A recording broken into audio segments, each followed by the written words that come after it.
Mr. Charles McLean. You're welcome.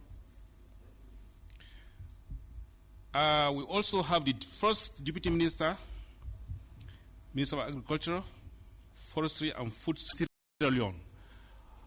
Unfortunately, she's landing just about now, so she will not be able to feature in this session. Then we have the country manager, Afex Commodities Exchange Limited, Nigeria, Mr. Ayodeji Balogun. You are welcome. These are the three gentlemen that will be leading us in this session on lessons on agro-allied industrialization from country experiences. And this, they will discuss country experiences in Africa and Asia. We all know that Asia has benefited a lot from the Green Revolution, which started in the 1960s and refers to the drastic rise in agricultural productivity as a result of chemical advances and the development of high-yielding crops, and making it possible to produce larger quantities of food.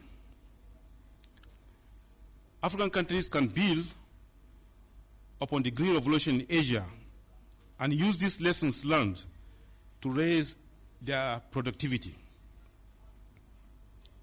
The Green Revolution resulted in regional food surpluses within 25 years in East Asia, driven by the political will to make their countries self-sufficient in food.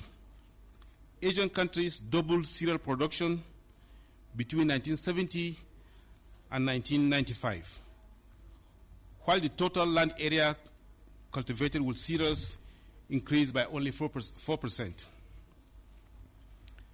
Furthermore, while Asia's Green Revolution mainly focused on irrigated wheat and rice, together with improved crop varieties and expanded use of chemical fertilizers, Africa's soils vary by region and need a more tailored approach. Now, these gentlemen, they are going to give us some of the lessons learned in agro-allied industrialization from many parts of Africa and Asia. This is the last session, but it's not the least. When you talk of experiences, experiences play a significant role in transforming agriculture. Now, this reminds me of a story which I want to share with you about experiences. In the 70s, when I was in the secondary school, there was this politician, a commissioner of education. He came to our school. The man didn't have a university degree, but he was the commissioner of education. And when he addressed us as students, he said under his ministry he have people with first degree, with second degree, but he has no degree.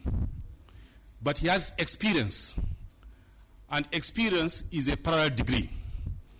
So I want to say that this last session is also important like the previous 4 plenary sessions. So with this, I would want to invite Professor Zhang from Peking University to give us his contribution.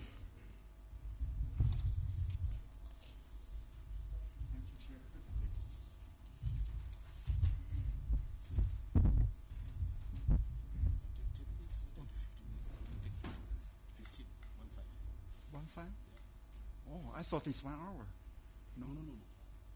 Check about 15 minutes. So I saw the program 1.5 hours. Yeah, for the program. Okay. Okay, we'll give you 20. Okay. Sorry, there's a misunderstanding. I thought I was invited to give a 1 hour keynote, so my slide is much longer than you suggested, 15 minutes. Thank you, Chair. Also thank the conference organizers for inviting me here. It's a great honor. So I'm going to share some Chinese experience. Not working? If not working, I'll go there to talk. Oh?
So I'm going to talk about two stories in China related to the conference theme, Agro-allied industrialization for inclusive growth.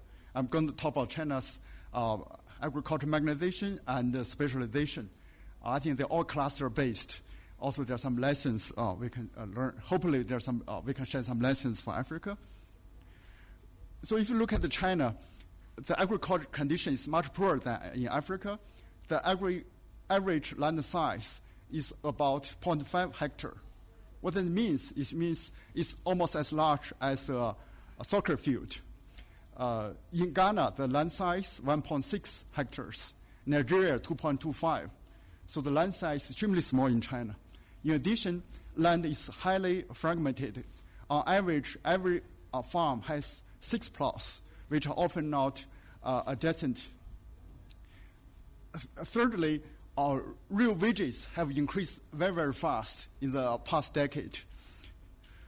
You think about also water is a big issue. China has water availability accounts for only 5% of world total. Arable land area only 8% of world total, but the population size 20%. So China faces huge challenge in feeding itself. So traditional economy would think China would have a big problem.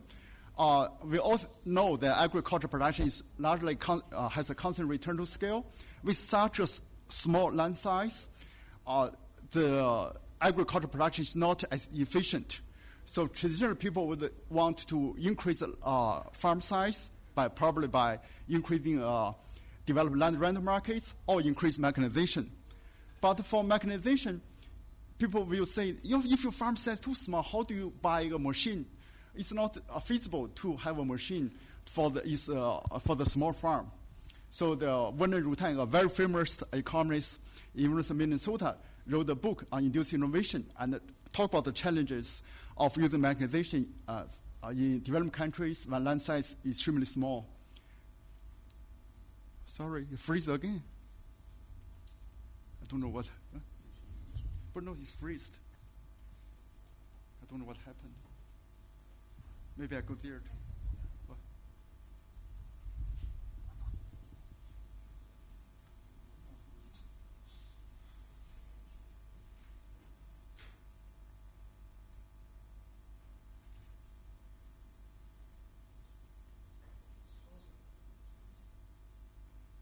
Maybe I just stand here. I don't know why it keeps freezing. Okay.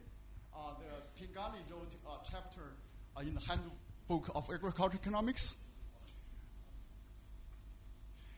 He's now a professor at Cornell. He also pointed out the limitations of applying mechanization among smallholder farmers. He has a very pessimistic view of mechanization. So there's a Japanese agricultural economist, Keiichiro Suka. He's a president of the International Association for Agricultural Economists. So a few years ago, he gave a keynote in the conference. He said that China will repeat the path of Japan because China's land size is smaller than Japan, and also China faces more problems like land tenure issues, water issues, etc. So China will repeat the fate of Japanese agriculture. China will import a lot of grains from the international market. So if you look at the history of Japan, Korea, and Taiwan, the ratio of grain self-sufficiency ratio has steadily declined over time, in large because small farm size, also the rising wages. So this country have to rely heavily from the international market. So that's his prediction. China will repeat the experience of these countries. And he lists a long list of problems facing Chinese agriculture. But if you look at reality, China's agriculture has performed extremely well. If you look at the yield, has more than doubled from 1978 to 2012. The yield has increased from 2.5 tons per hectare to more than 5 tons per hectare. And the TIP growth has been steadily around between 2% to 5%. So if you look at compare China's TIP with India, Indonesia, you see China has outperformed these two countries in the last 20 years. In large, as a result of rapid agriculture growth, the poverty rate among rural population has declined steadily. These figures show different poverty rate. You all see the rapid decline in poverty. Also, the rural household income has increased very rapidly, and a large number of people has transformed from farming to non-farming activities. So the puzzle arises. How do we explain the puzzle? Why China could overcome the seemingly very large obstacles to achieve a very rapid agricultural transformation?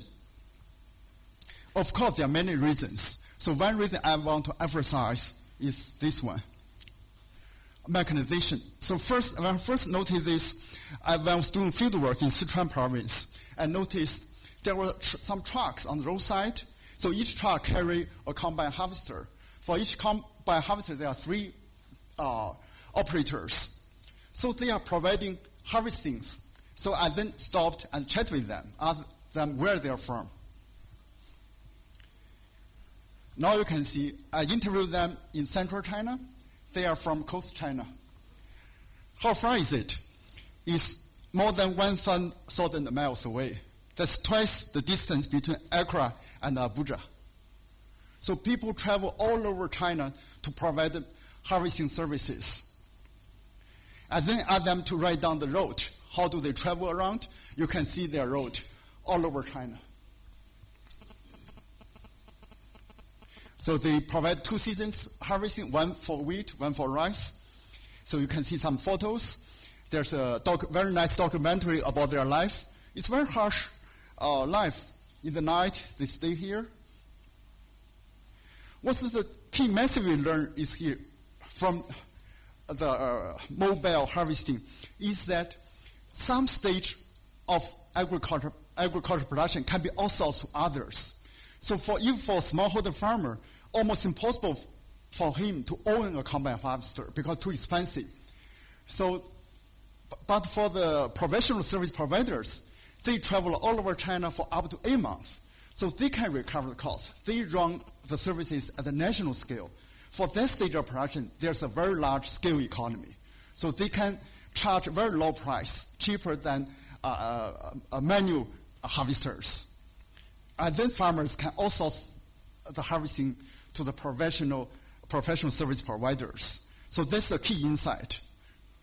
So that's why the smallholder farming in China can still keep very productive, because they can outsource the power-intensive stage of production to others, planting, land preparation, harvesting, to the market. So even the elderly can still plant their crops. They only decide what crop to plant, and maybe water the land, hire people to do the weeding, etc. So anybody can be a farmer, and they can keep very high productivity because the outsourcing to the market services. So I will skip the theories behind the ideas because of the time constraints. But if you think about the rice production, traditionally for rice production, there are quite a few steps. Land preparation, normally in Africa, done by draft animals. Planting, done by labor.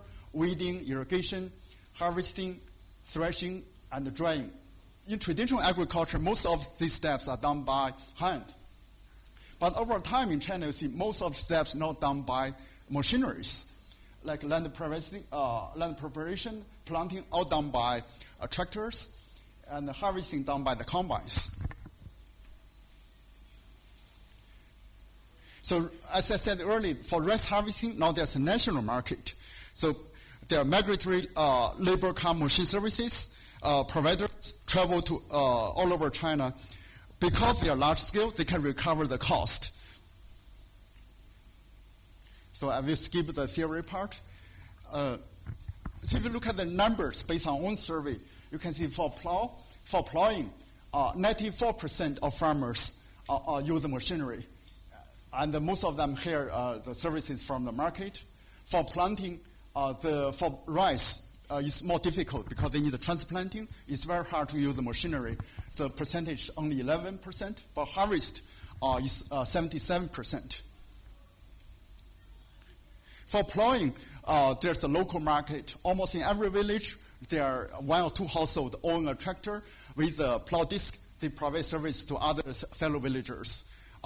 Not every household owns the tractors, but they can easily access to the plowing services.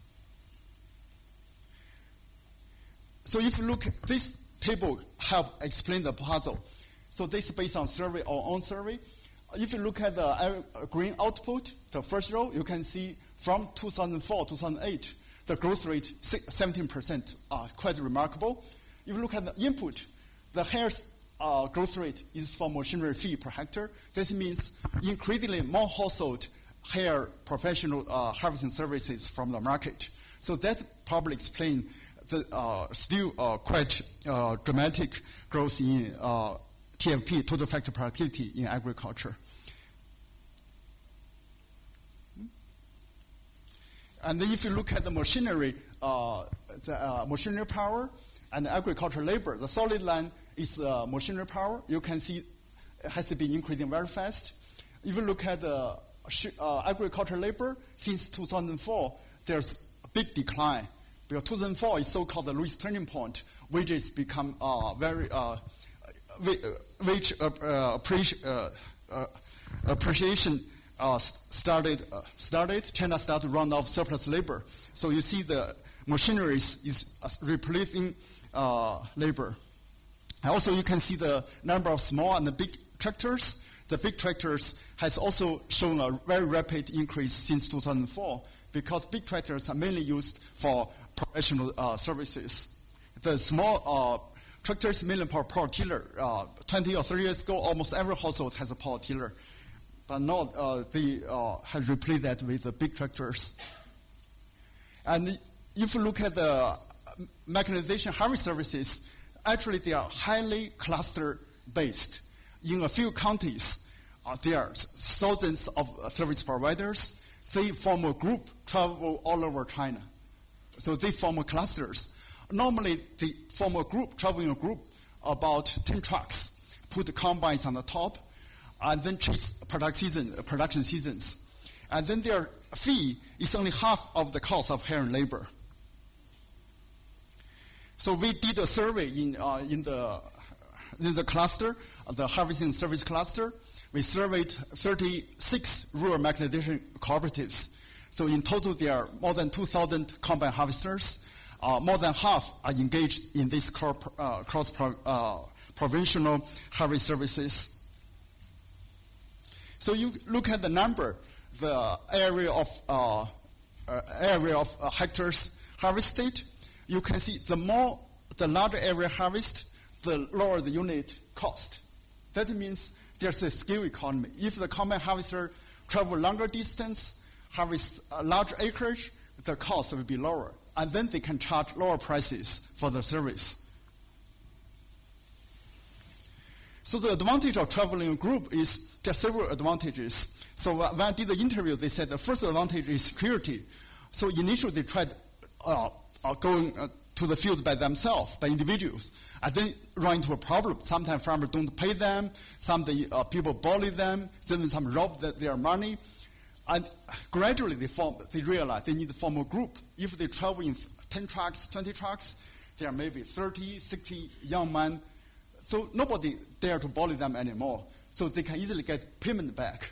Also, secondly, they can deal with the repairing problem. If you travel by yourself, if anything breaks down, it's a big problem. You cannot bring all the spare parts on the one truck.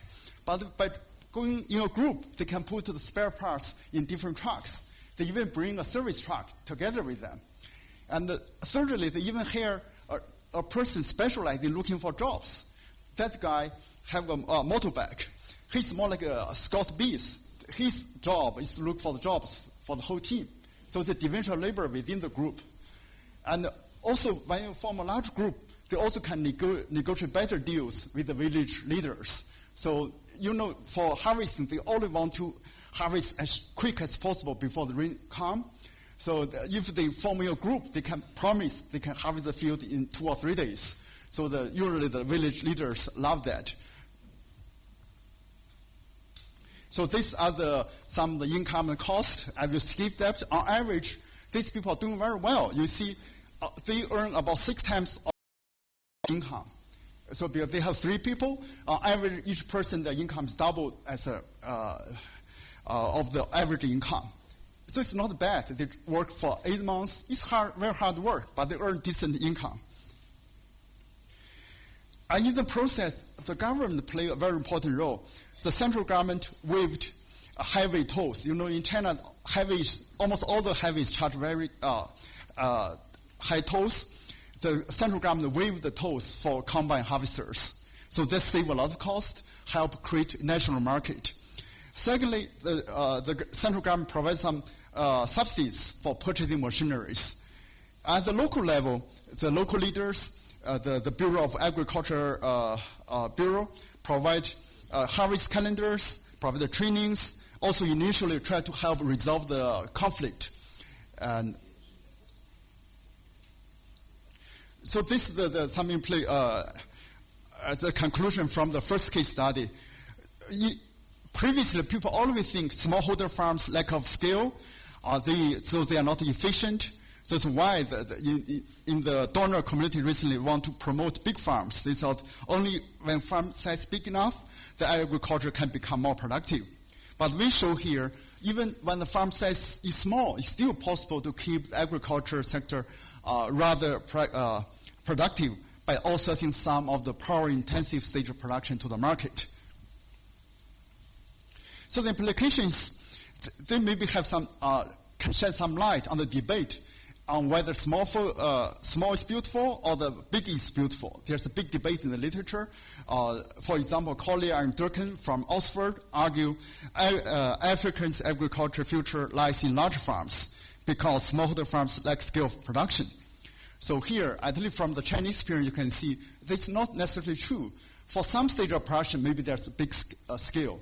If we can make use of the large scale, like for plowing or harvesting, it's possible to make the smallholder farmers productive. So this, I think, the key point for inclusive growth, because there are so many smallholder farms in Africa. If we can figure out ways to make sure they are productive, that will can help reduce inequality, can generate increase their income, and reduce their poverty. So 2 years ago, I traveled to Ethiopia. I spent more than a week in the field, talk to people, trying to understand the potentials of mechanization. In Ethiopia, you can see for turf harvesting, the man have to drive 8 cars all day long to do the threshing. So it's very time-consuming. But I was just wondering why cannot develop some threshers to save the time. But for the plowing I saw in the field, actually specialized market service already took place. So on the road, I saw the plowing. I stopped by.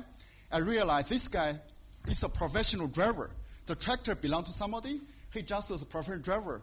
He was hired to do the services.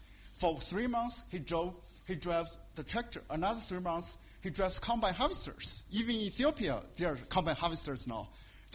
In total, he was hired for 6 months to provide the plowing services. So what's the advantage of plowing? Something I didn't realize. In Ethiopia, before, if you rely on pure draft animals for plowing, there's a limitation. If there are no rain, they cannot do the plowing because the soil is too dry.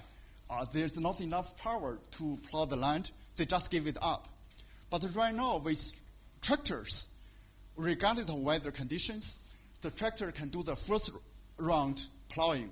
And then they can use drive animal to do the second round plowing. Actually, this one is right next to the tractors. They are doing the second round plowing. In doing so, the sowing area has increased dramatically in Ethiopia. This may explain why agricultural production total output, grain output has increased a lot. That's a puzzle in Ethiopia. Probably that's one of the reasons, because the rapid diffusion of plowing services by tractors. And in Ethiopia and many African countries, there was a concern that if you promote mechanization, you may take some jobs away from agricultural labor. In these countries, there are a lot of abundant labor. But my argument is no. Actually, during the harvest time, there always a labor shortage in almost all the African countries. So if we can introduce mechanization for plowing, we can increase the soil area, which in turn will demand more laborers in other seasons for weeding, for applying fertilizer. We need more laborers. And also, we can remedy the labor shortage in the harvest time. Thirdly, there's an advantage. I interviewed some people in the factories. They all complain there's a labor absence during the harvest time. Why? Because during the harvest time, the agricultural labor wages are much higher than manufacturing wage because of seasonal labor shortage. So people just ask for leave and work back in their hometown for harvesting. And this disrupts the normal industry production. So if we can solve the labor shortage problem through mechanization, the wage rate will become converged between the select season and the peak season, which will help the rural non-farm sector as well. So there's another advantage. So that I did the plowing in the field. And also I realized when I was in Ghana in 2011, I interviewed some people, the casual labor. When they loaded the bags, the wage rate is extremely high. On average, a person can earn $30 to $40 per day, but that only lasts 15 days. They call the famine and the feast. Over the 15 days, they earn a lot, but the rest of the year, they have nothing to do. Because also, as they said, because there are no mechanization, each farm can only maybe plow 2 hectares at most, although the land is available. And then, because of labor shortage during the plowing season, they have not enough labor, so they just use broadcasting. But in China, we have the use tractor to the planting. We can increase the land area much larger. But if you use the broadcasting, they say there are some problem. You don't do planting row. If you apply fertilizer, the weed and the crop will grow at the same time. Weeding become a big issue, and they will all compromise yield. So I will skip that. I recently also doing research in Myanmar. The mechanization has taken off in the last several years, in large because of the rising labor cost. So next, let's move on to the next case study on specialization. If you look at China, in the last 20, 30 years, almost all the agricultural production become class-based, become specialized. Each county has become specialized in only one crop.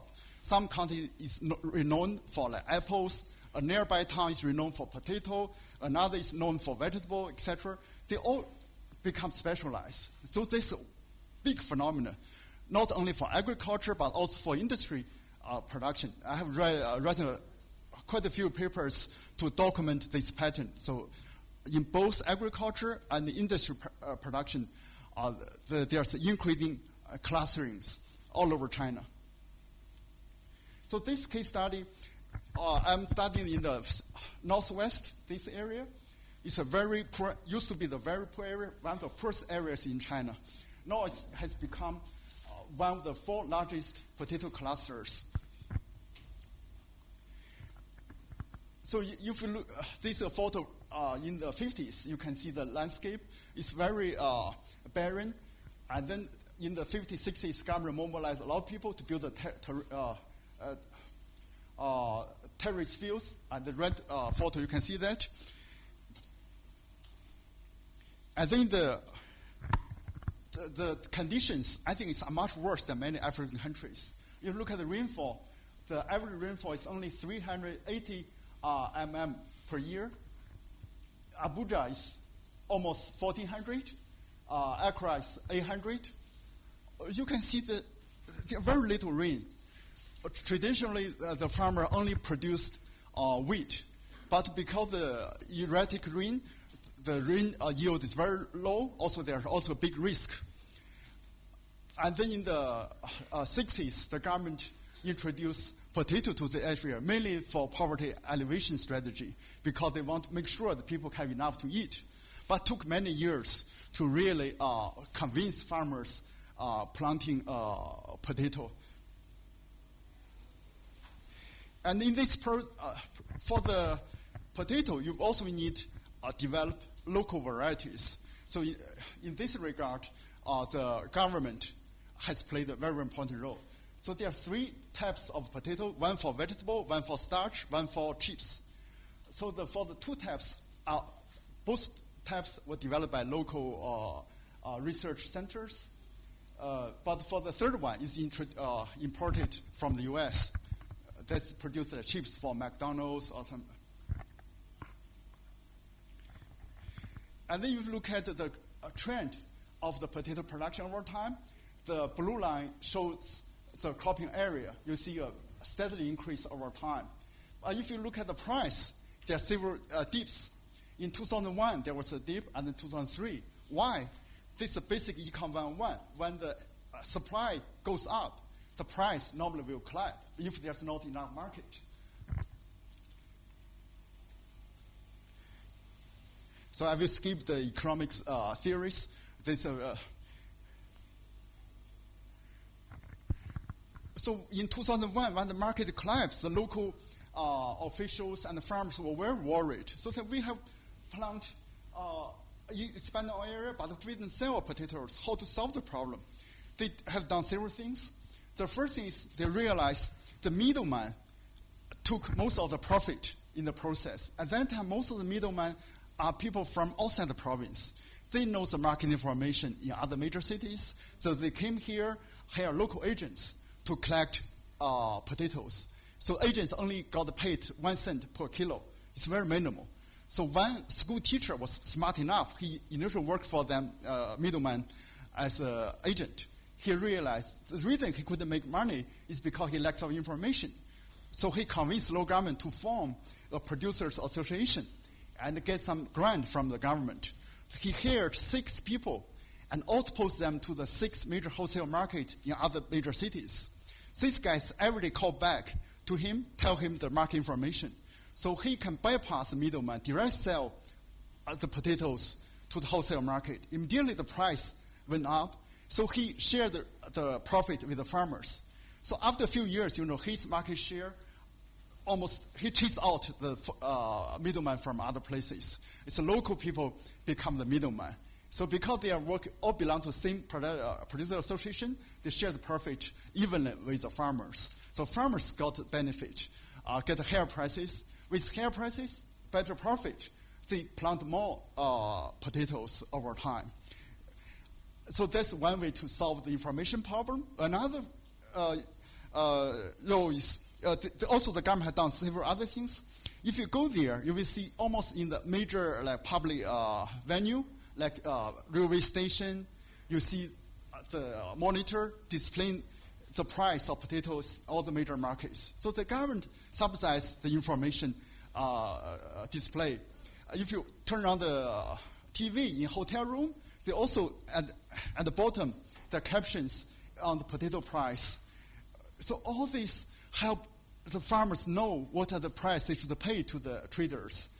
So the trader cannot cheat them, even in remote areas, because farmers know the market information. So all this arrangement help reduce the information asymmetry problem with plague in many developed parts of developed countries. So you can see the government played quite an important role. So this is try to expand the market. Another invention is how to transport the potato to outside the local area, because this is in a very remote mountain area. People cannot eat the potato locally. They have to sell them to the major cities. So there's a lot of interventions. I already talked about that. They built all the market space. So there's a story. The local officials got to know one of their person from this area used to work in the Ministry of Railway, now become the deputy governor of the province. So they talked to him, asked him to help to increase the quota for the freight cars.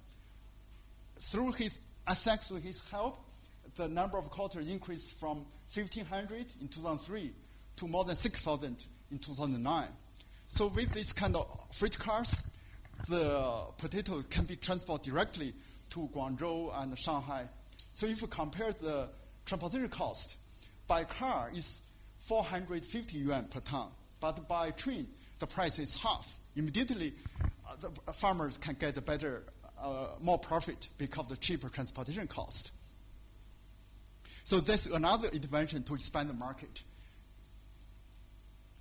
But that's not enough, because once the farmers can sell their potatoes at a very good price, they will further expand their cropping area. And then you see another price glut. And so in response to this bottleneck, the government introduced another intervention, that is subsidize indigenous storage. So you see that the storage, it's very cheap. So on average, every household has 2 storage. So you see the different storage for different size. The government provides 200 yuan, about $30 for each storage. So because under this program, immediately the storage increased very dramatically. So the farmers can store their potatoes until the Chinese New Year, like in the next January and February. During the Chinese New Year, they can sell the potatoes at a much better price. But over time, another bottleneck reaches with further expansion of the potato production. Even by February, there are some extra potatoes, and they cannot store anymore because potato can only store up to maybe 6 months. At that time, they have to think about the ways to deal with the extra potatoes. So the government at this stage realized they need to develop agriculture processing. That's try to invite investment to set up starch production. So for the first mover, nobody wants to come because of the huge risk. So the government provides free land and also provide subsidized bank loans. Also talk to producer association to convince them to provide stable potato supply. So finally, in 2003, they successfully convinced one firm to set up a plant here. In the second year, the second plant came in. So for the second plant, the government stopped any subsidies. They introduced subsidies only for the first one, because the first mover has a lot of externality. Once the first mover demonstrates the success of the business model, the government doesn't need to provide any subsidies. So there's an exit strategy for subsidies. So by 2009, there were 12 agriculture processing plants set up in the county. So there's a very valuable agribusiness here. It can process 1/3 of total output. Now you can see during the harvest time, they can transport 1/3 to the market and then store another 1/3 for 6 months, and then use the plants to process the remaining 1/3 of total plant. So this whole area become a very large cluster. Now you can see even for the production line, there are many varieties. Some products are modified starch, frozen French fries, potato chips, potato flours. They even export some to the Middle East and Southeast Asia. So during the process, you can, similar to the mechanization service cluster, the local government have done many things. They are very responsive to the emerging bottlenecks. So when they help overcome one bottleneck, usually another bottleneck emerge. They try to respond to the new challenges, figure out new local solutions. So you see this kind of continuous process. Many of the solutions are local. It's not prescribed according to the textbook. It's not one size fits all. It's local elite, local officials work with the business associations, try to figure out ways to tackle the binding constraints. So this you see the continuous tinkering in the process. Most of the classes in China are at the local level. So it's very important to put the local officials, local elite, at the driver's seat of local economic development, because they have the informational advantages. They know what's going on. They know what are the bottlenecks. They are more likely to develop, figure out the best local solutions. And then the question is how to align local government's interests with local economic development. So in China, actually, there are some very interesting incentive design mechanism. In China, in the 1993 fiscal reform, there was a fiscal revenue sharing formula between central and the local government, almost on the 50-50 basis. So the local government, if they increase their local revenue, they can keep half. So there's strong incentive for local government to promote local economic development. So this is something different from many African countries. Secondly, in China, it's authoritarian regime. Official promotions are based on yardstick competition among the peers. So if one official in one local government outperform other regions, they are more likely to get promoted. So officials know that. So we work much harder to compete with others. So they also generate another incentive for them to promote local business. I think the more research needed to think about how to design incentive structures to make sure local people have incentive to develop local economy. Right now, for all of our thinking, it's we rely on donors or rely on central government to design like agricultural land industrialization strategies. But I don't think that will work. If that works, that's like central planning. It will prove central planning will work. But look at the history, central planning never worked. It's impossible for an outsider to have a success top-down strategies for industry development. Because industry development is very local. Each location has its own comparative advantage. It needs different industries. So let me conclude here. These are two key references used in my talk. Thank you.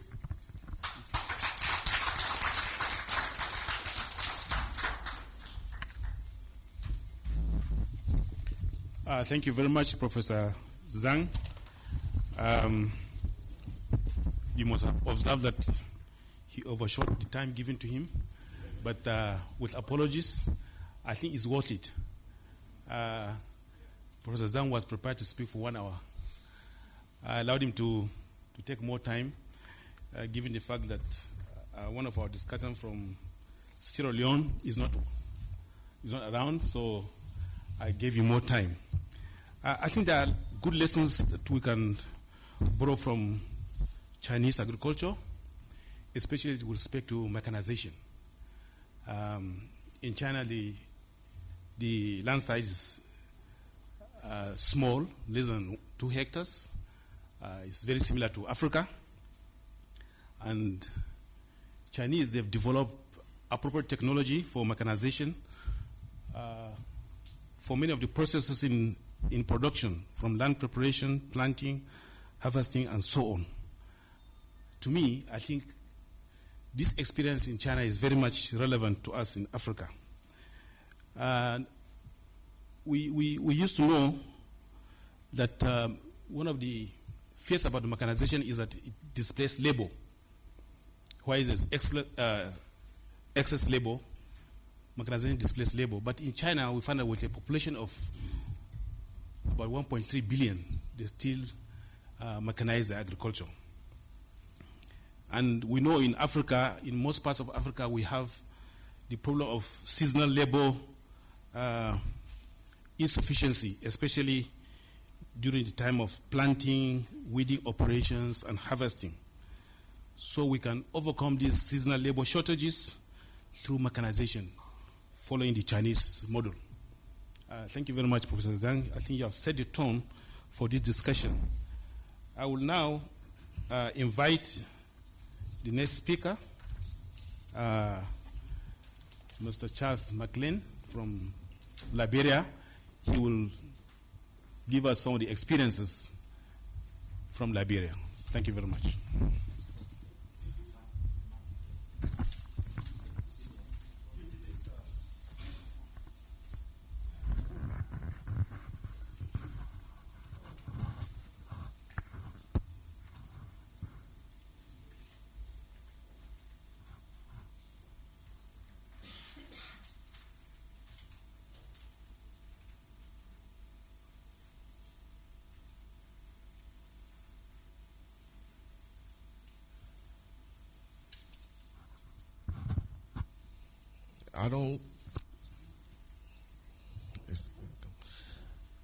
I don't think I can come close to China.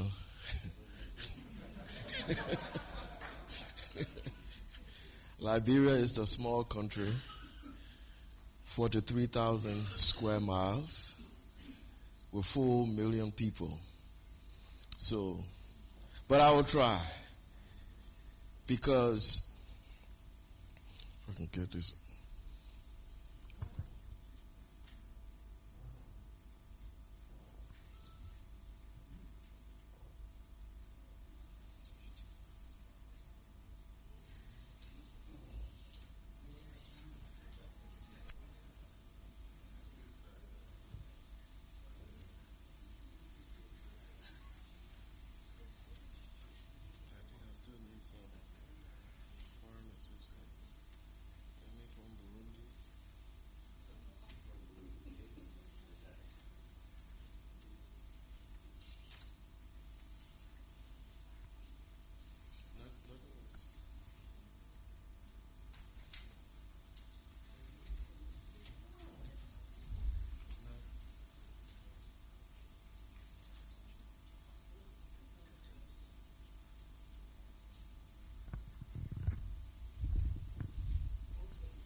But it's not coming up.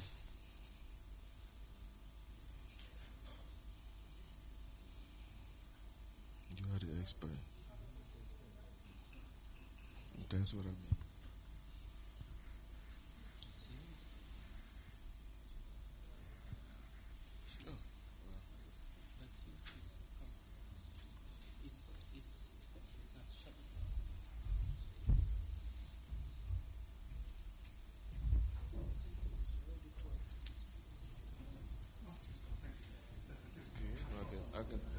Yeah, no.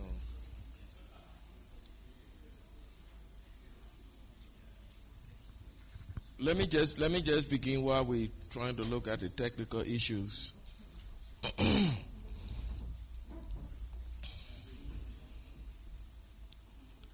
I wanted to begin by saying that Proverbs 3:5 says, "Trust in the Lord with all your heart, and don't lean on your own understanding. In all of your ways acknowledge Him, and He will direct your path." Having said that, I want to introduce to you what I think is the way forward for Liberia in terms of agricultural transformation. We called it the Liberian Agricultural Transformation Agenda. The goal is economic diversification and inclusive growth. Sorry, the slide. We have one program. We want to develop value chains for agricultural goods, from production to processing. We have worked very closely with the African Development Bank. All of our agricultural transformation is in line with all international, African and international development agenda. For example, the Common African Position, the Malabo Declaration, the ECOWAS Common External Tariff, the Mano River Union, CADAP, AGRA. We're working to make sure that we are in line with all of these agenda. Thank you so much. Since I only have a limited time, I want to stress that we are ready. We are going forward. Liberia is not stopping. We understand that our GDP was 8.9%. Then came the fall in all of the prices on the extractive industries and in rubber. It dropped to 5.9%. That was not enough. Ebola came and it dropped again to another 3.9%. So going forward, our best option is agriculture.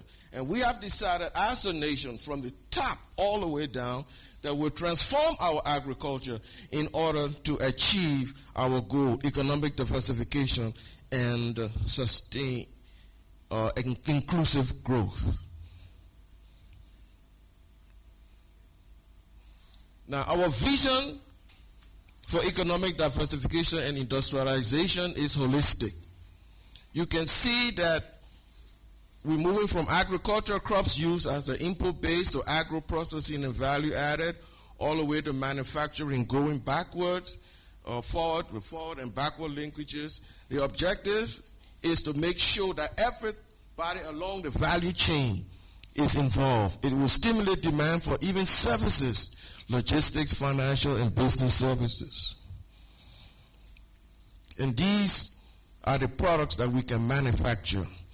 We have identified 8 value chain crops. And each one of them, those are the value chain items, the products we can manufacture at scale in Liberia from our main products.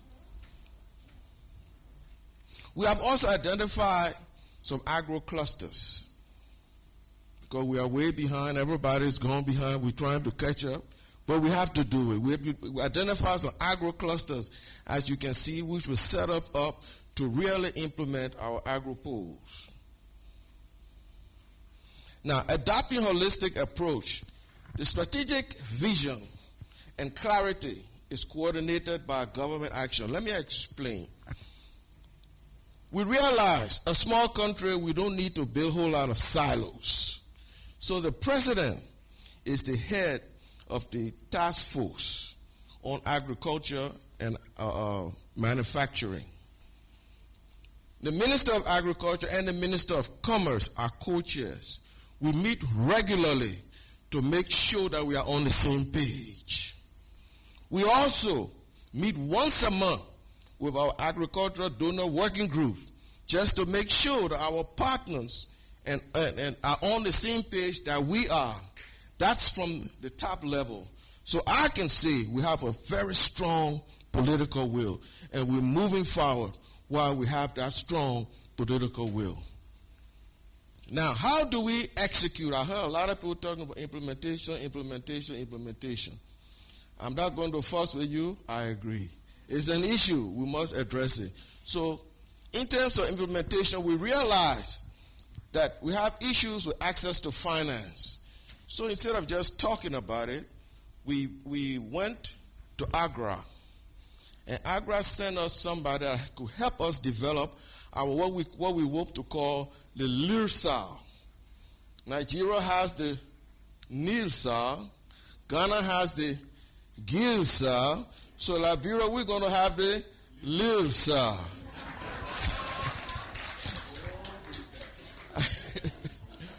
I was wishing my colleague from Sierra Leone was here so that I could encourage her to have the Silsa. But I will continue to push it, because if we want to operate the Mano River Union, La Côte d'Ivoire, Guinea, Sierra Leone, and Liberia, if we don't find a way that we can work together, we will not be able to implement what we want to do. Now, the Rubber Development Fund, there was a serious drop in the rubber prices, especially of the coagulum and the latex. So we want to add value. And we also encouraged in private equity, outgrower scheme. And my colleague is here from the warehouse receipt system. He's been to Liberia. He's been looking at our warehouse receipt system, because we're not just interested in one side, we're also interested in the marketing improving performance. So we're going to invite him back shortly to come and conclude what we're doing in order to take the whole system to the next level. Access to quality inputs. Know your customers. We have started to provide e-registration to all of our farmers. So far, we have registered over 200,000, but we have to register more.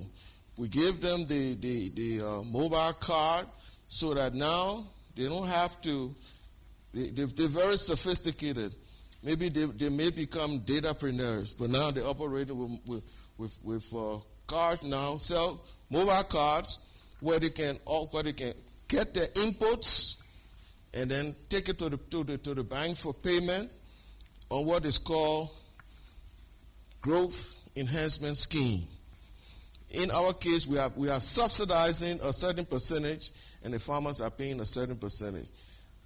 It's called subsidy, but we call it growth enhancement scheme. Expected results by end of 2017. These are what we want to do. We want to register our farmers. We'll have a program fully designed. Even though the LATA, Liberian Agricultural Transformation Agenda, has not been launched. It will be launched next month. But we are not waiting. The need and the concerns are too great. We can't wait. We are kicking off running. We are starting running. Next month, as we develop it, we will put in all of the pieces that need to go. But it is so important for our development and our transformation, especially for our farmers, that we are moving ahead. In the rubber sector, as I said, we're establishing clusters. In cocoa, we're trying to work very closely with LACRA. LACRA is Liberian Commodity Regulatory Agency. The act has passed now, where cocoa regulations will be adopted. The oil palms, we're trying to look for outgrower schemes. In rice, we're trying to increase yield and access to market. He might explain a little bit about that. He's helping us in that area also. In fish, is our lowest hanging fruit, and we're trying to get investors to come in for the fishing facilities, what we call fish clusters, so that we can be able to not only process our fish but export, but store them. Cassava, high quality cassava flour used in bread. Following the young people yesterday, we agreed that is a good area to go. Small poultry and small ruminant, we are also pursuing in that particular area. So what are some of the key achievements to date? Unprecedented collaboration in government services. The Minister of Commerce and Industry was here on Monday. He couldn't stay, he had to go somewhere else. I'm glad he came, because he had the opportunity to at least to see that agriculture and trade must work together to go down the value chain. If we begin to take agriculture as a business, we must work together, especially with the small and medium enterprises at the urban level and the smaller enterprises at the rural level. But I'm glad he was here. We're working with the Ministry of Commerce. As I said, we're working with our donors and the private sector. What have we done? We have established a regulatory agency. We have a rubber development fund. We now have a fishery and aquaculture policy. And we have duty-free imports now for agricultural goods and equipment. Also, as I said, we're registering our farmers so we can know who our customers are. And already 2,600 farmers have redeemed, using the card, have redeemed the fertilizer and lowland seed rice. Investors are being sought for the all palm outgrower scheme. Right now, there's a company out of Norway. They're concerned about carbon credits, and also about the RSPO. So we're working with them. They will provide the funding so that we can provide the outgrower scheme that will work for Liberia. Having said that, I thank you very much.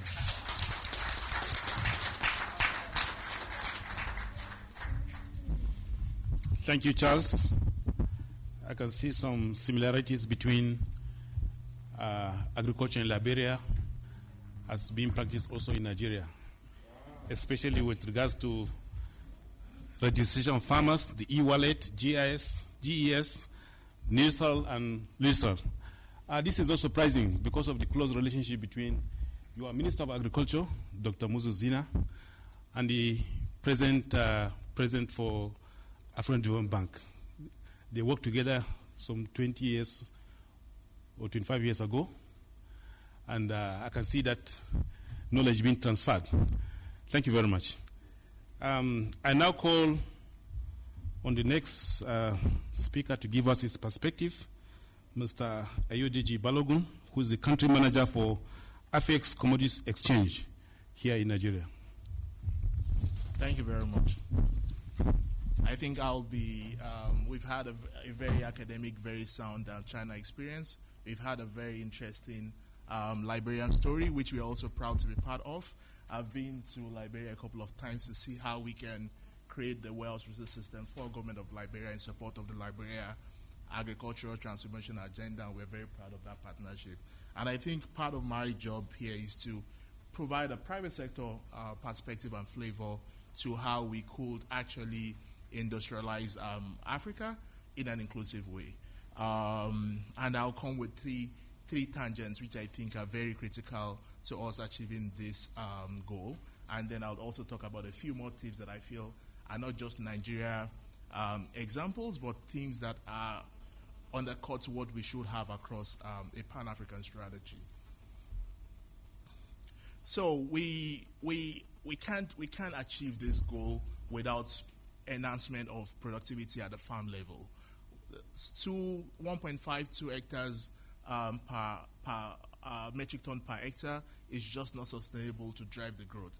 Africa can multiply its production of food either for food self-sustaining, to be self-sustainable in food production, or also to look at industrial consumption, providing raw materials by just doubling the yield at a farm gate level. And if we consider that in most sub-Saharan African countries, agriculture employs up to 70% of employment in the country, you see that this is actually a lot of money to the rural economy and to the growth of the country. So we have to improve the yield at the farm gate, and we all know this, but I am a very big fan of smallholder farming.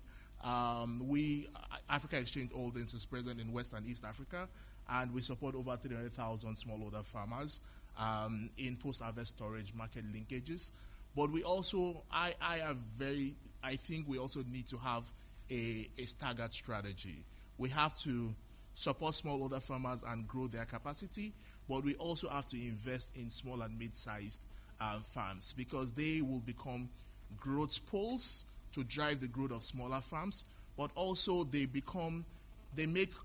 create commercial incentives for larger private sector firms, multinationals that provide technology, improved seeds, crop protection chemicals to come and play in the country, because you have a demand base that can take on your product, and then from that point you grow into the more smaller, more fragmented smallholder farmers.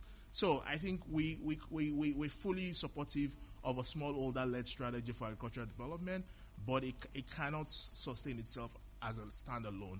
We have to go across all the chain. The second thematic is market linkages. Now, if you look at making a farmer produce more food or invest more in improved seeds or improved chemicals, if he's not guaranteed, it is an increased cost of production, whether we like it or not. He's spending more on the farm and increasing his investments. If he's not guaranteed of a market 6 months' time where he's going to sell his products and preferably get a premium on his additional investments as compared with his neighbor that is planting the seed from last year's harvest. If that market linkage is not there, he's not going to repeat the investment. Even if you give him free this year, next year he's not going to, and he sees the yield. If he can't see the incentive and the clear market signal that I will get a premium from investing more on the farm, he wouldn't repeat it, and then, which is one of the reasons why a lot of technology transfers have not been sustainable. You have pilots, you have demonstration farms, but then you don't see the adoption at the scale at which you need it. It's all because of the incentives, which is the market linkages. So we really need to think of, and when we see market linkages, we have to think of the commodity markets. Then we also have to think of the financial markets. How can the farmer now? We've worked with a lot of farmers, and I've never heard a farmer say fertilizer, for instance, which is a very important input, is expensive. Now, farmers don't think fertilizers are expensive. What they say is that we do not have cash to buy it, because he knows that if I use more fertilizer, I get a multiple of minimum of ×3 on my yield, or maybe ×2. So the function is, how do we get him the access to the cash that he needs, or access to the fertilizer at the beginning of the season, and make it able for him to produce and have in an optimal manner. I think we need to look at the markets from a financial angle, but also where would he sell his products in a market where there's price transparency, where it's assured that there wouldn't be gluts and then prices will drop, that there is post-harvest storage at the end of the game, at the end of the season, where if there is a temporary glut, he could store his products and delay sales till much later, but could lend against the products that is produced, because it's cash, just in bags. So we are investing in the warehouse system across multiple countries in East and West Africa, but also creating a commodities exchange on top of that, where you could trade, buy and sell your product, either on the spot market or even on the forwards market. So that's one of the things that we have to look at. Also, it creates linkages, aggregation. We work with farmers to organize them into groups, so that on the back of our organizing them and the assurance that there is a market 6 months when they harvest, financial parties could come in and then lend to them without asking for multiple forms of collateral which the farmers do not have. The other, which is probably the most important part of this whole mix, is talents. If we look at agriculture over the last 3-4 decades in sub-Saharan Africa, and look at how much investment and how much support and how much this rhetoric has been going on in terms of the growth of the sector, as compared with other sectors, it's been growing quite. But if you look at how much it has grown as compared with the oil and gas, the banking and other sectors, you'll see that it's been a up and down story. It's more our fate, and the fate of the growth of the sector has been more towards whether we would have more rain or not, as against really moving from a production nation to a processing and a marketing nation across the country. And I think one of the things that we will look at is not the lack of capital to the sector. There's been a lot of spending and a lot of funding for agriculture, even probably more than other sectors. It's not the lack, it's more the lack of talent. Look at the number, the quality of talent that comes. Look at the country, look at our universities. How many graduates come out? And when I say graduates, I'm not saying agricultural graduates, because we see agriculture and we're liking it too much to production. We immediately think agriculture, we think of the brown soil and the green produce. It's not that. There's agribusiness, there's ag insurance, there's ag financing, there's ag marketing, there's logistics, there's supply chain. There's a whole bouquet of services around the sector. So we need to create an agribusiness framework that encourages and moves talent into this pool. Without that, we could double our investment, we could follow the Malebo Agreement, and all countries could spend 10% of their budget to agriculture. If you don't have the right talent, it's not going to be sustainable. So this is, and AfDB, we must commend their bullish move on the Enable Youth project that are driving. Countries need to support this project, and I think businesses as well need to encourage and see how they could provide that talent and skill transfer. Just the fact that you could see someone from Unilever managing supply chain come to talk about their experiences and how they link with farmers from multiple countries to source their products, just tells a graduate that, look, it's not just about finishing this and going to the farm, but there are opportunities across the ladder, across the ag business spectrum as it proceeds. Now, so that's like first I said productivity at the farm gates, second market linkages, third talents in agribusinesses. Now, what you need to look at across Africa, what are examples at Nigeria particularly in terms of country experiences? What has worked, what has not worked? I'll use an example of an $100 million investment in cassava processing in Nigeria. It was an investment that was very much talked about. It was over a period of, started about 4 years ago, and a year ago the anchor investor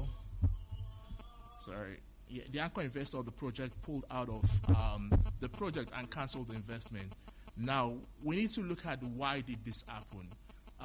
And it is a function of PPP structures. Now, the perfect things about this example was that it was designed in a way that was extremely inclusive. It had strategies for large-scale farmers with 5,000 hectares and above, mid-scale of 150 to 500 hectares, but also smaller farms with less than 10 hectares. Inclusive, you had an anchor, it was creating an agri-village, and something like, it's in Nigeria, it's called the Stable Crop Processing Zone. You have a big off-taker, then you have a lot of industrial, mills. So that, in terms of the strategy and how it was designed, it was perfect, and there's a lot that we could learn from that design. Now, in terms of the implementation and the execution of that design, in terms of public-private partnership, I think the public sector needs to understand two things how the private sector thinks. Number one, the private sector always thinks time value of money. $100 million today, $100 million today, it's way more than $100 million in 3 years' time. So if the project doesn't happen today and is delayed by 2 years, then it is not the same investment anymore. So this concept is one that the public sector needs to understand, that it's not just creating the right incentives and the right political environment, but the private sector thinks time value of money and thinks money depreciates over time. The second one is probability of implementation.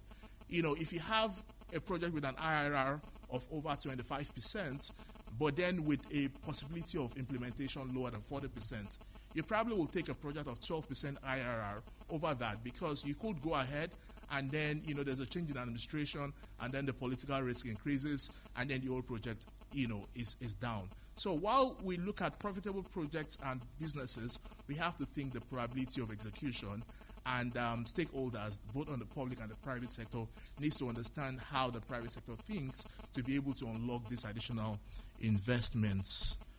The other theme that we need to consider, especially being in a room with a number of AfDB, Pan-African think tanks in a room, is we need to think, how do we manage the large country versus small country dynamics?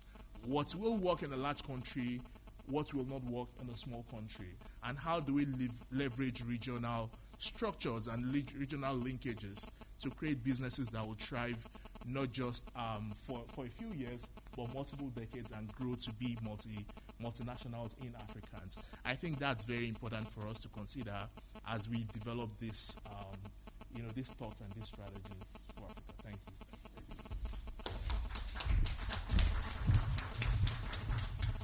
Thank you, Mr. Balogun. Mr. Balogun is coming from the private sector, and he has given some 3 key issues which I want to recap that is very critical. One is increasing productivity at the farm level. We all know the level of productivity in African agriculture is very low due to several reasons. I can say less than 10% in most African countries, less than 10% of farmers use improved seeds. Our farmers have limited access to improved inputs, lack of access to markets, and so on. So we need to increase the productivity at the farm level. Also, there's the issue of market linkages. If farmers have no access to markets, to market their output, they will continue to produce at the subsistence level. They don't have the incentive to commercialize.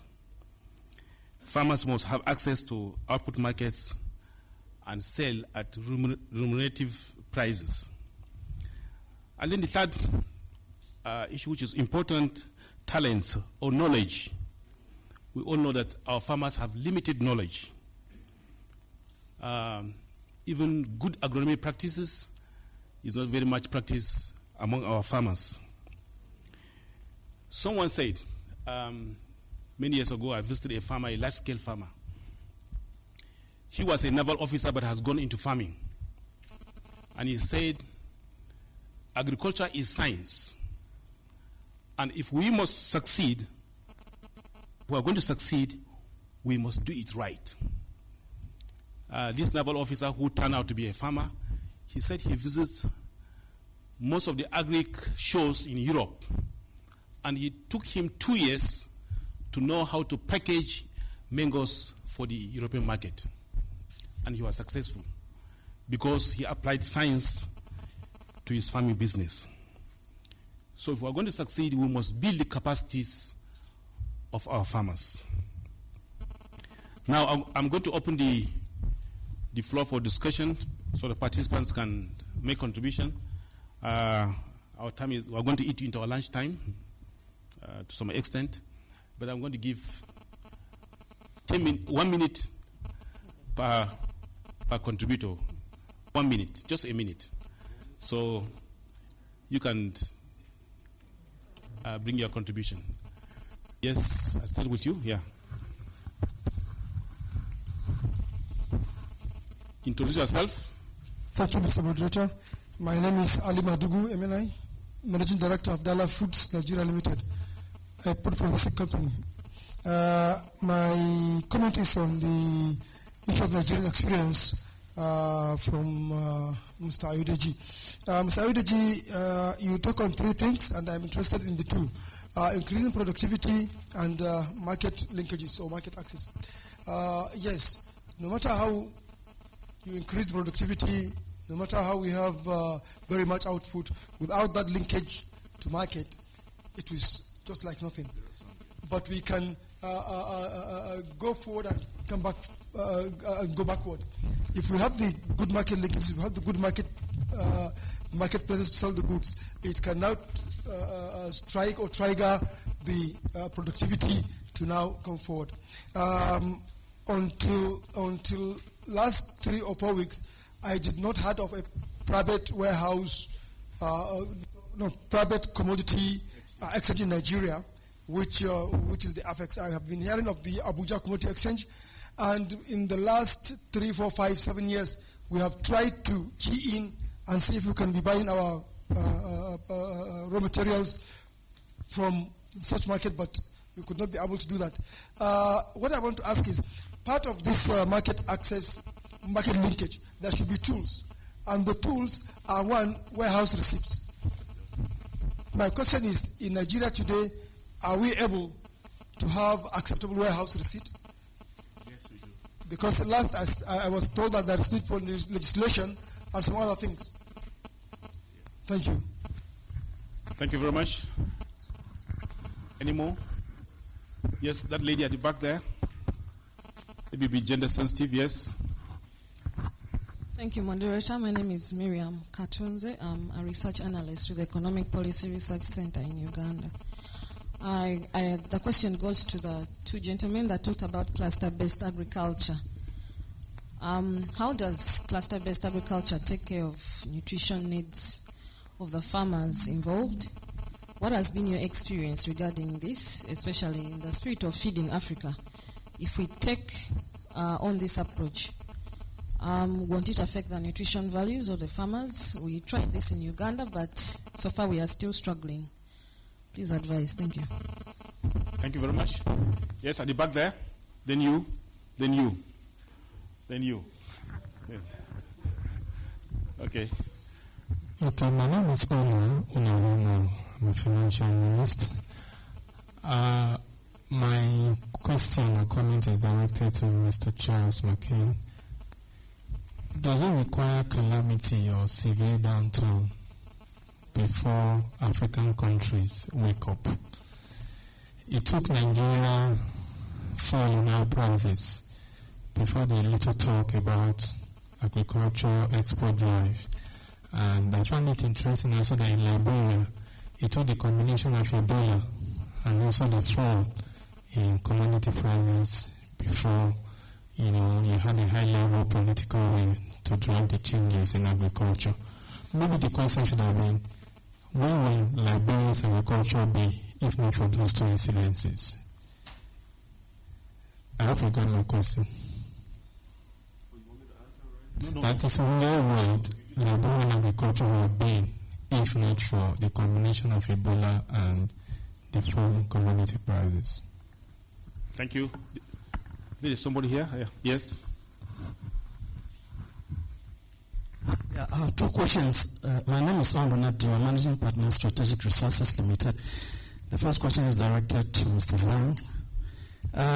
It appears from the presentation that part of the success in China is that a good population, a good percentage of the population now was shifting from agriculture to other sectors. Did I get it right?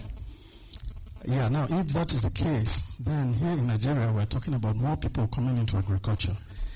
The other sectors that should absorb, because in most other countries too, I think that is the pattern that it followed. How can we now apply this situation to Nigeria, whereby fewer people are on the farm, but they're growing more, and because of intensive agriculture. Now, Mr. Ayodeji Balogun, you talked about the case of the cassava project that hit the rocks. You talked about a $100 million project. I suspect you are talking about, the project in Kogi State. I don't know whether that's the one. Can you let us in? See, because this now becomes a case study. So can you let us in a little bit more on why this failed? See, because to leave us in the dark like that, has not really helped the case. Thank you very much. Thank you very much. Yes, and then you. Yeah. Thank you. My question is to the professor from China. I am really impressed on the China experience on mechanization. So my concern is, so the very problem of agriculture, especially the smallholder farmers, is maybe financing. So, so as to capacitate the smallholder farmer, what is, or especially what was or has been from the 80s, what was the institutional support, or is there a kind of rural financing platform so as to help the farmers get this technology input like farming so as to mechanize? And what is the China experience? Because rural financing is the major problem of African smallholder farm. Thank you. Thank you very much. Yes, over here.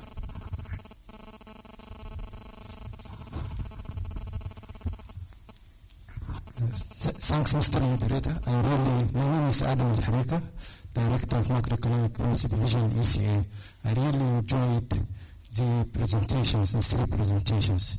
And the presentation by Mr. Zank is probably the most enjoyable presentation I ever heard on African agriculture by non-African. Because for too long, we listened to free marketeers, renowned professors who come from outside Africa to preach doom and gloom about Africa, telling us about our geography, about small farms, too many tribes, just to stop short of telling us that we were hopeless. I think the experience of China is really very relevant. So small farms aren't a problem, and mechanization and specialization are the way for China to address the issue of small farm size. My question is, what was the economics of that intervention? What were the gains to government and farmers?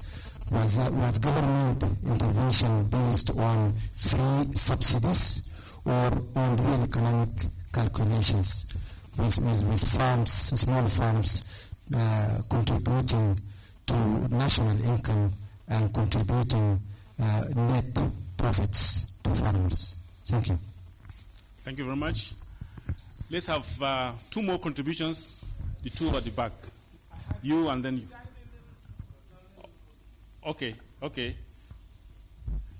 Well, thank you very much, Mr. Chairman. I won't speak for long just because Mr. Adam, who is the director of the macro at UNECA, made an important point that I wanted to make. So I just wanted to say that Professor Xiaobo Zhang was teaching in Beijing until Monday evening at 9:30, and he had to catch a flight and fly all the way through Addis and get here last night and be here with us today. And I really believe that his presentation was spectacular.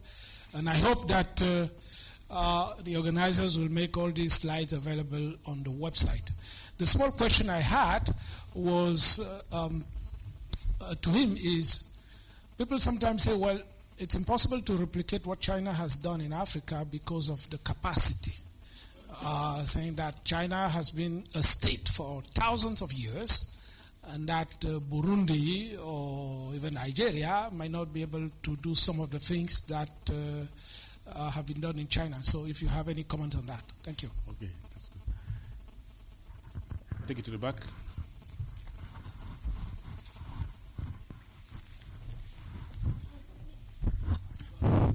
Alexander Koka is my name. I'm of the Federal University of Technology, Mina, where I teach policy. Yes, and my question goes to Mr. Charles McLean. Yes, I know the federal government and Ministry of Agriculture in Nigeria has been trying to fine-tune the implementation of the electronic wallet, e-wallet, under the Growth Enhancement Support Scheme. And I know there has been challenges which they are trying to address. I saw your presentation, and there I saw that out of the 200 farmers that you have registered, you've only redeemed only 2,600 have redeemed input. So it means there are issues. So it would be good to learn from you so that we can move forward to Nigeria. Thank you. My questions are to His Excellency Charles McCain, and the other one to Mr. Zhang. During your presentation, Mr. Zhang, post-production losses was not adequately covered, and I think I'm of the opinion that Nigeria and the whole of Africa could actually learn a lot from how you manage these post-production losses. And to Mr. McCain, or Excellency McCain, the success rate of the holistic value chain approach was not clear enough to me, on a personal opinion, because it has a lot to do, because we didn't get the aggregated extension worker rates and the success rate, given that Africa is a dependent, an agri-dependent country. Thank you. Thank you very much. I will now give the discussants 5 minutes to respond to the relevant questions or issues raised by participants. I start with Professor Zhang.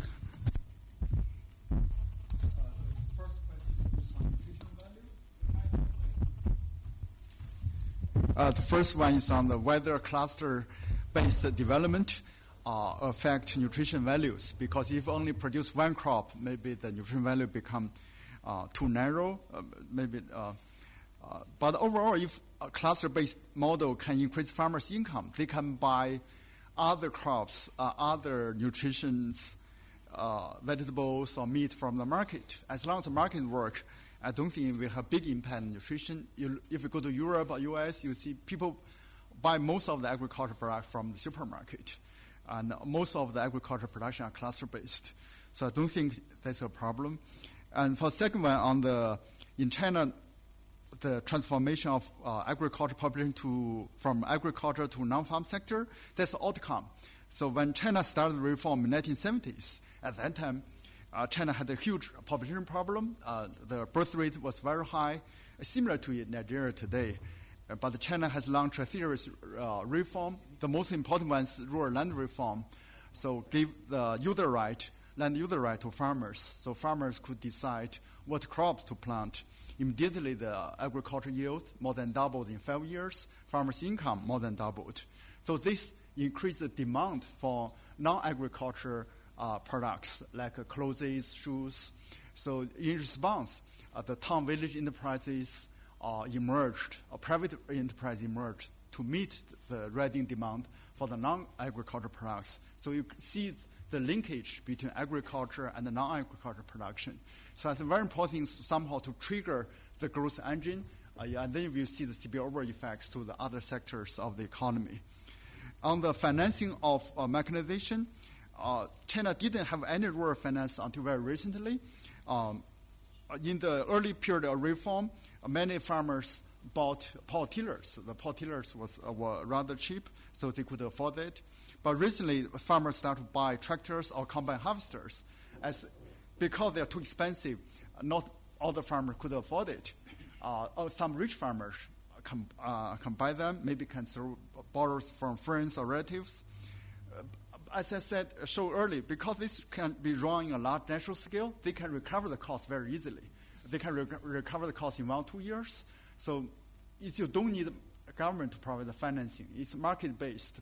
Farmer will realize the potentials. Some people have some extra money. They can put the investment into agriculture mechanization. In the recent years, government provides some purchase subsidies to machinery purchase, but I don't think that's a very good policy. Because if the government provides too much subsidies, you decrease the scale of production. In the last several years, the scale of cross-regional harvesting services have become smaller because of the subsidies. And fourth, on the government interventions, the government has done a lot. At the central level, as I said earlier, is land reform in the 80s. Also, the central government have provided a lot of infrastructure investment in China. I think building road networks and build irrigation facilities, leveling land. That's all very important for mechanization to take place. Without road, impossible for tractor to go. Without the leveling land, also it's very hard for the combine harvester to operate. So there's all role. You see the role of government. For capacity problem, I don't think that's a big problem. Recently, I've been working on Burma. Even Burma had been isolated for many years. After open up, within 5 years, the mechanization took off for whole country. The combine harvester almost reached anywhere in the countryside. It's a remarkable transformation. So Burma has experienced many civil wars, social unrest. But you can see once the peace was restored, when the market was opened up, immediately people seized the opportunities. I've been traveled to so many different parts of the world. I find farmers are very similar. They're all equally enterprising, smart. As long as you give them enabling environment, they would thrive. They would figure out the market opportunities. If you look at recent Ethiopian experience, you'll find exactly the same thing. The mechanization also have taken place in Ethiopia. On the post-harvesting service loss, that's a very good question. I didn't have time to cover. Actually, mechanized combine harvesting services can cut the post-harvest loss by 10%. So one of my colleagues at IPRI have done some research on this. One reason is if you use higher combine harvesters, the time of harvesting shortened to 1 or 2 days. So you can avoid the rainfall. Secondly, using the machine also you reduce the loss. Immediately you can dry put the rice into the bag, save a lot of procedures. The saving is huge. Okay, thank you. Okay, thank you. I invite Dr. McLean to respond. in the area of nutrition, I would like to say that we're not going to leave anybody behind. In the Ministry of Agriculture, there's a Food Security and Nutrition Division that works very closely with what we're doing with LATA. So wherever we go, clusters or wherever, we make sure to include nutrition. For example, as we speak in Monrovia, there's a training going on now. We're trying to look into chronic food insecurity.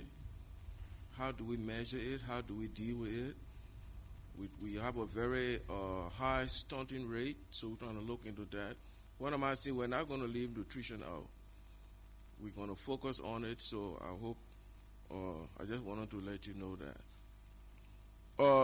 If Ebola had not come, and if what, where would Liberia agriculture be? I don't know. All I know that because of the situation, the agricultural transformation is now taking place.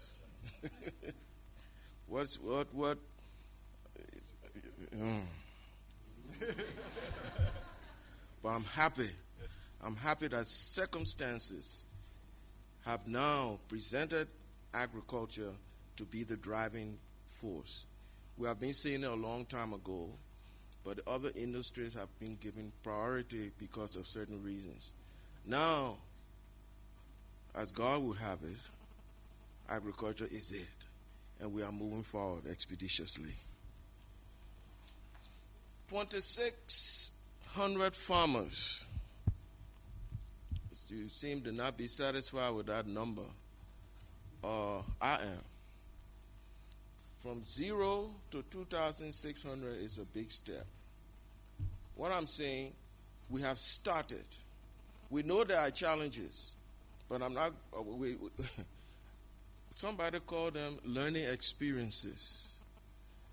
These are learning experiences.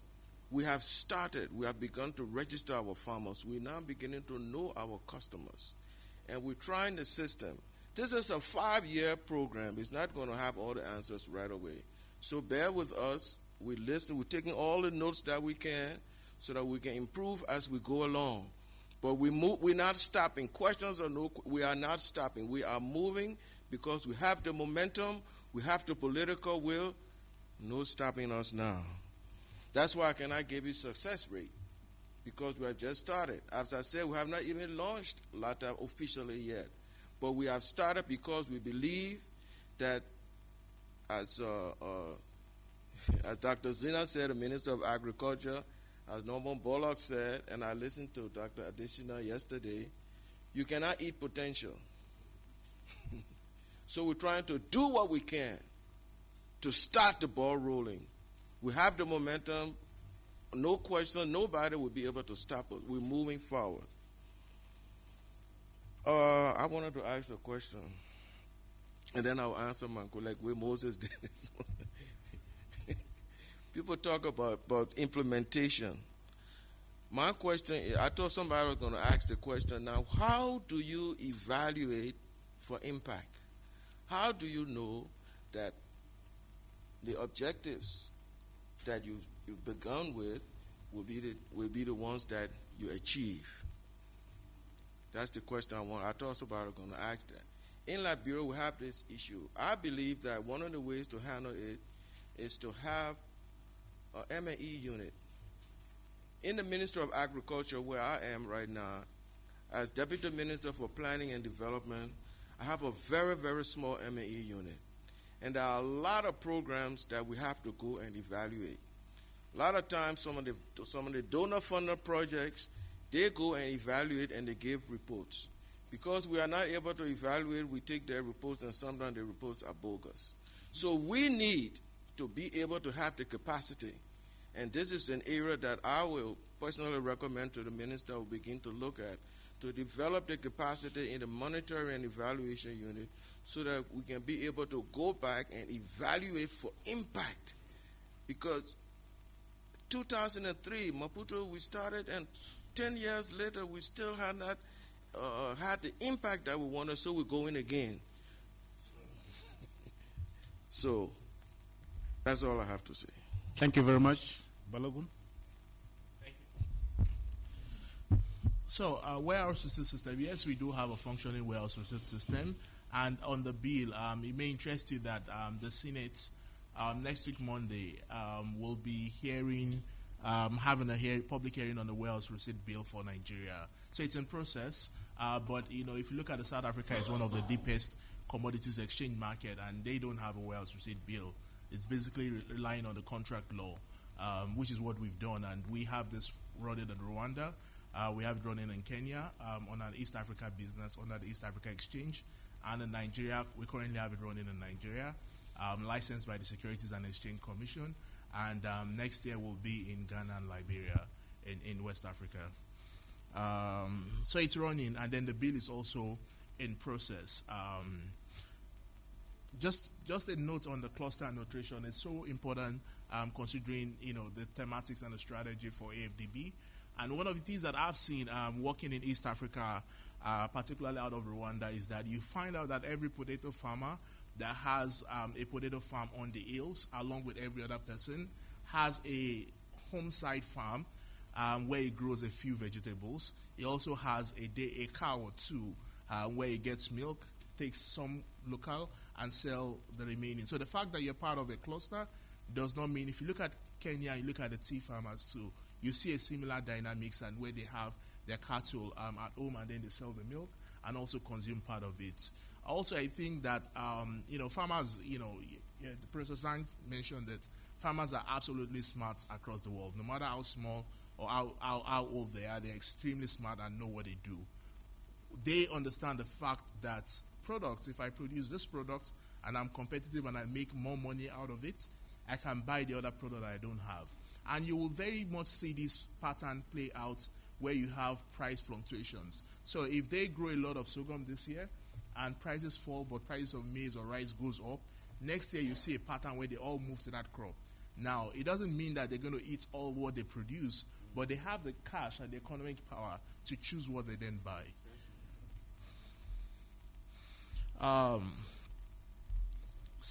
What went wrong in the Kogi project, to be a bit more precise, without still calling names of the players? I think the most important thing was the concept of time. The project had a lot of support from both the development DFIs, a lot of support from the state government, and a lot of support also from the federal government. It was a major anchor project that was supposed to change the way we did agribusiness in the country and also unlock additional investments. Now, the biggest thing was the company plan. It was, every company, a global company for that matter, has a budgeting cycle and a planning cycle. You plan for a project, and the first day you allocate the capital, you sterilize the capital, it's in a portfolio, it doesn't happen. The second year you carry it over. The third year, that capital, you're losing the potential IRR. The other opportunities come, you make an economic call, you close down on one that hasn't happened, and then you put it on the another one. I think that was simply what happened. We didn't move fast to engage and provide the parts, both on the DFI and on the country, in terms of what was agreed that we will provide, that were preconditions to the execution of the investment. I think that delay was what killed. I wouldn't use the word kill, because we hope the issue will be revived, and if not, that same investor, probably a few other investors, will come in and still carry on the project. But again, I just use that example to illustrate the dynamics of timing and in planning of public-private partnership projects. Just to talk about a bit on the question to Honorable Mr. McCain on, if not Ebola and the commodity slump prices, what would have happened to agriculture? I think there's been no, let me rephrase. Most industrialization efforts globally, from the First World War down to date, are always post-crisis. You get to a point where you assess a situation, you find that there is no path forward, and then you revive, and then it steers that same momentum that needs for us to change. And to bring this back home in Nigeria, we're currently going in through, an economic downturn. We are in a different political environment, and it's a time for us to really come back as business players, academic think tanks, and policymakers as well, to say how do we take this advantage and this change in economic dynamics that could actually favor industrialization, because the cost of the imported substitute is now twice, if not 3 times. So there is a window for us to actually galvanize and promote industrialization and a new trend of small and medium manufacturing sector if we actually take this advantage. It may be a year, it may be 3 years, but then if we lose it, then we've lost another advantage of taking that same, doing what Liberia is doing now, of taking a decline and using it as a strength to galvanize a new growth in industrialization. Thank you. Thank you very much. I'm sure you'll agree with me that we have an interesting session. It was supposed to last for 1.5 hours. We spent nearly 2 hours. I want to thank the discussants for their very interesting contributions. I think one of the interesting things is the diversity of the contributors. Professor Zhang is coming from the research community. Dr. McLean from the public sector. Government, yeah, that's public sector. And then from the government. And then we also have Balogun from the private sector. And they've made some useful contribution with regards to experiences in agro-industrialization from many parts of Africa and Asia. And also I want to thank those who planned this program, especially the team towards agro-allied industrialization for inclusive growth is very, very relevant.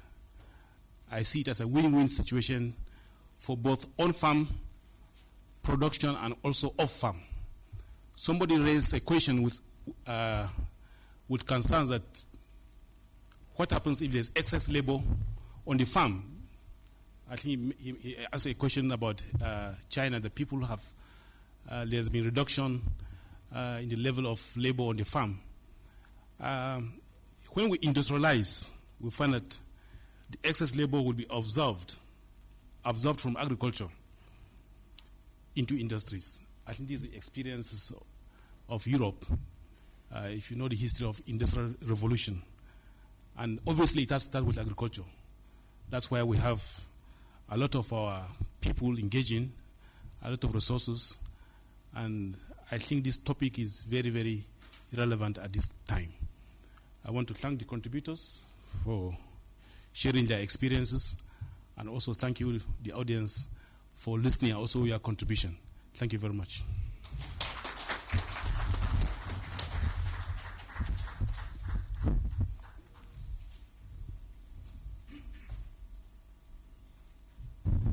Well, somebody has to come in and say lunch is ready at the Oriental Room. But immediately after that, at 2 p.m., we have the closing ceremony, which includes the award of the best papers presented during this conference. I think you'll be curious to know who has won this prize. Otherwise, let's be on time, please. The room is Oriental Room. Yes, please. ECA has distributed evaluation of this conference, and kindly, yes, thank you.